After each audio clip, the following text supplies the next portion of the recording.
Hey, so this is going to be a video of me unboxing an original Revolutionary War era Charleville. I won this in an auction this last weekend, and I have been doing such a deep dive on all the different Charlevilles. The model 1763, the 66, also known as the Charleville Light, the 68, the 70, the 71, the 73, and 74. But I won a Charleville, and you're going to be watching me on my first impressions as I unbox it and to figure out what I got. I'm very excited about this today, having a piece of American history, and yeah, let's get to it.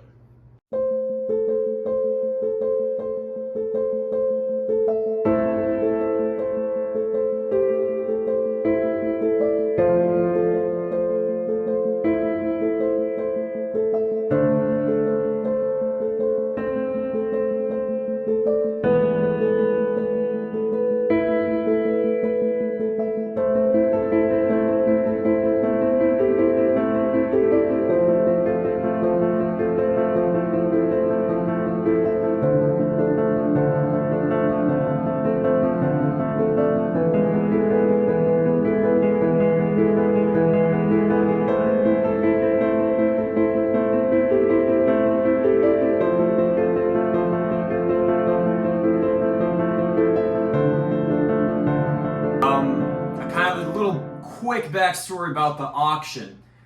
I called the auction company and I asked them why they had appraised it so low, and they said they didn't really know what it was. French military muskets, Revolutionary era muskets weren't really their forte. And because some of the pictures online seemed a little bit just not really set up well, and I asked them how did they get the musket and if they knew any of the history, and they said it came from an attic in Providence, Rhode Island. So, if anyone's ever collected Flintlock muskets, you know that a lot of them were converted to percussion. One of them I have right here is an American model 1816. This was originally a Flintlock that was converted to percussion. This was made in 1841, converted in the 1860s for the Civil War. That really doesn't destroy it, impacts the value of the musket substantially, right? But if you can get one that's all original, then you're good to go. That's golden. From the pictures they said it was not converted, and I'm about to find out, and I really hope it's not. If it is, I need to mentally prepare for that, but you can look at the breech of the barrel and you can see if it's been fixed over. So that is the first thing I'm going to look at. Pause while I explain that a little bit better. So for example, I have a Flintlock musket here and I have a percussion musket here. This musket actually started off life as a Flintlock. In the American Civil War, it was converted to percussion. That's fine, but you have to be cognizant if you are collecting old firearms is that people will actually take these percussion conversions and they will reconvert them back into the correct or original Flintlock configuration. You can find this out by looking at the breech or back of the barrel to see if there's any metal work. This does not have that reconversion back. So that's what I'm looking for, because in the pictures on the auction, I cannot see the breech. So I just I'm going to roll the dice on it and hope that it's not a reconversion to Flintlock from percussion. All right, back to the video right now. So here it is. It is not a converted, oh my, this is amazing. Oh my, it is not a converted to percussion. It is an original in the Flintlock configuration. Okay, so, all right. I'm a nerd, that's fine. This is gorgeous. Oh my God. Okay, so let's get the bubble wrap out of the way. And let's show the camera. There is this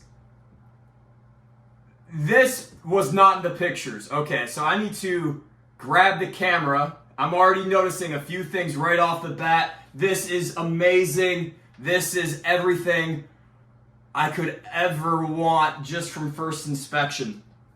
Okay, so here it is. This is a French Charleville, and I think it is a Model 8 1768.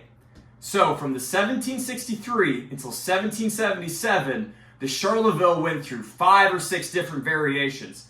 This is a Model 1768, and I'll go over that in a second.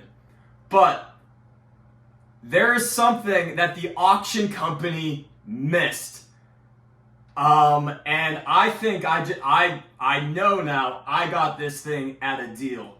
So I'm going to bring the camera over and we're going to look at this thing together. I had to take a break actually because I was so excited.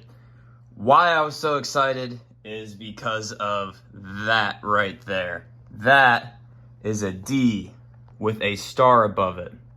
So that means that is an inspector's mark from the Charleville Arsenal.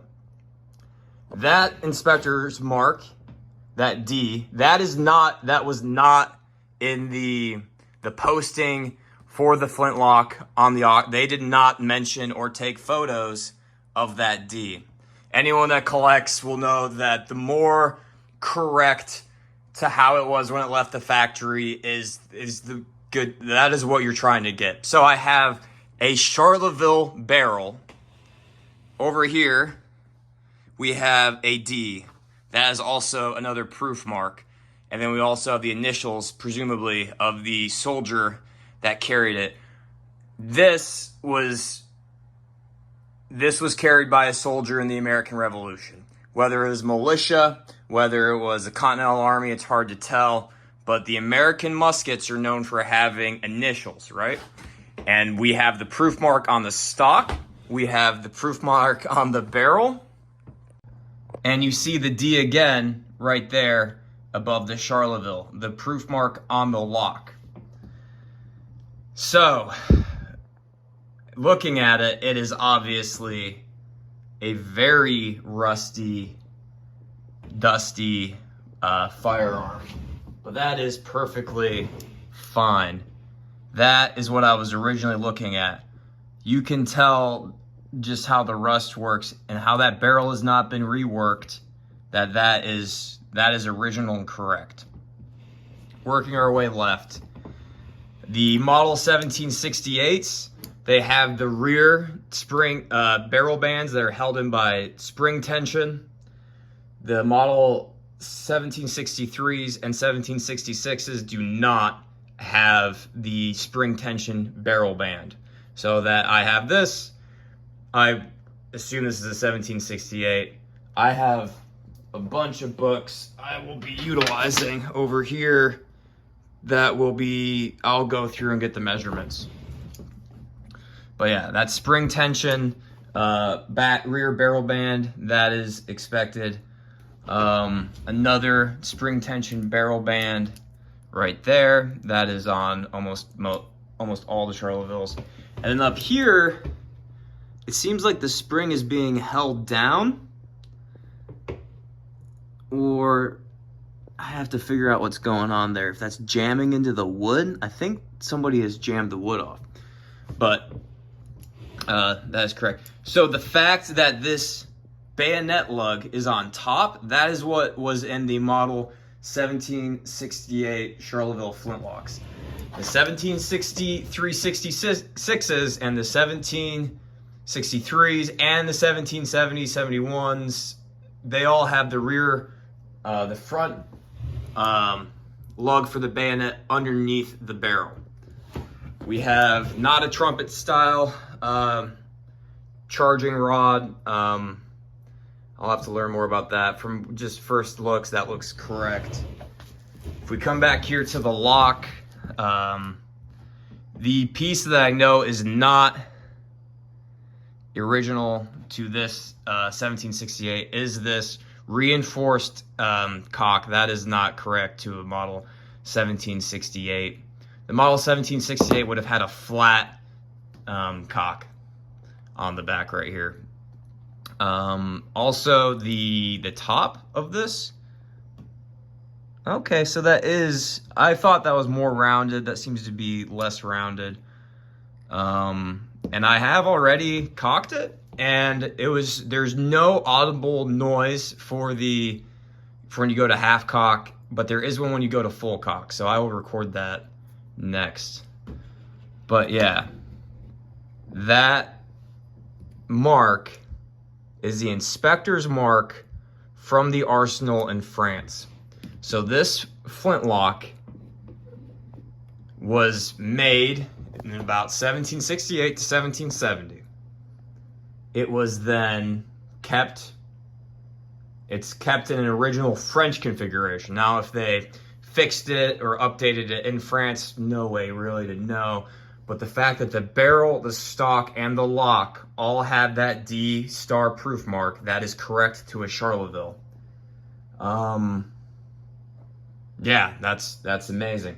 Now, whether this 1772 or 1774 reinforced cock was added in France, or if that was added in Philadelphia as one of the places where they updated a lot of the Charlevilles, I don't know. Like, I'll have to do some more research on that.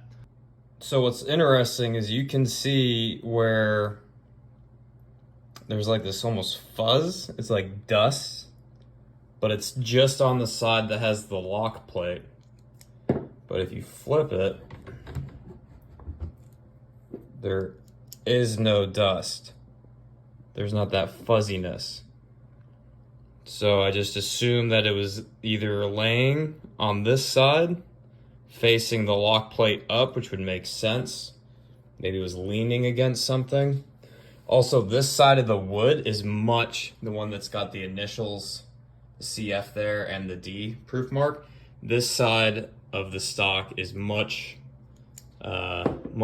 lighter than this side of the stock. This side of the stock is much darker.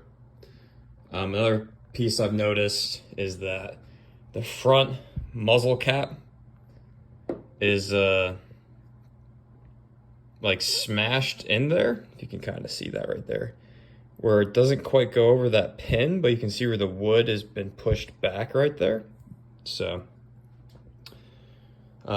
yeah, it makes me kind of question a little bit the stock, but the stock does have the proof mark. But yeah, that's gonna be I'm gonna have to ask around and figure out how am I gonna get this off, because this piece needs to come off for the other pins. These all work. That all goes in. Oh, that doesn't get much attention. Before me to get the barrel off to look at the stock and look at the inside. On the flip side of that lock, there should be inspector's initials. But I mean, all things considered, this is an amazing example of a American Revolutionary War era, the main firearm used by the Patriots. One of 100,000 French firearms sent to the Americans during the duration of the war. But next, let's work that cock and let's take it to half cock and full cock. So I've done this a couple times, but the next step is I'm going to show you that it still functions. At least it still goes to half cock and full cock. The spring is very tight, but there is no audible click when I put it on full cock. There is one when I go to, or there is no audible click on half cock, but there is one on full cock. The frizzen it's got good tension on it as well, so we'll show you that right now. That is half cock right there. Like I said, there's no, you can't really hear anything. And then this is full cock right there. And then if you want to close the frizzen, just like that. So if I had powder in this thing, it would be going off, but it will not. So I'm going to carefully drop the hammer because I don't want to damage the spring.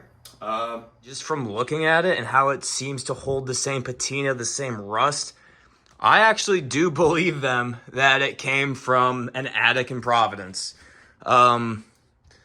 Even to the point that, like, it just seems it's all the same level of rust, which is super, it's hard to fake that, but yeah. So I'm going to add that little part in there as well. Thank you for watching the video. If you made it this far, if you're a fan of American history, you're just as excited as I am to own a original Revolutionary War era firearm from France with the original French Charleville barrel, a Charleville stock, and a Charleville lock plate. A lot of these guns were used heavily throughout the war in the 1780s and 90s before the Americans created the first standardized model of 1795. The American, at the end of the war, all the Continental Army turned in their firearms, they put them into different arsenals, and they just worked them. They were working guns. So they swapped out cocks, they swapped out hammers, they swapped out stocks, they swapped out everything.